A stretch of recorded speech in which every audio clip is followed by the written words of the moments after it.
السلام عليكم يا أصدقاء. النهاردة هنتكلم عن موضوع مثير جدا بيشغل بال كتير مننا. هل الفراعنة فعلا كانوا يمتلكون تكنولوجيا متقدمة؟ الحقيقة إن المصريين القدماء تركوا لنا إرثا مذهلا من الإنجازات المعمارية والعلمية. تخيلوا معايا الأهرامات اللي لحد النهاردة العلماء محتارين إزاي اتبنت بالدقة دي، والتحنيط اللي حافظ على المومياوات آلاف السنين، والتقويم الشمسي اللي كان أدق من التقويم الروماني. لكن خلونا نكون واقعيين، ما كانش عندهم تكنولوجيا بالمفهوم الحديث.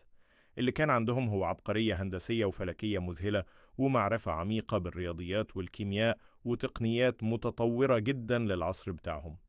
الفراعنة وصلوا لإنجازات مدهشة باستخدام الذكاء والمثابرة والتخطيط المحكم، ودي حاجة تخلينا فخورين بحضارتنا القديمة من غير ما نحتاج نختلق نظريات غير علمية.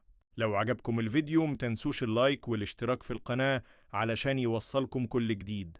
شكرا لمشاهدتكم.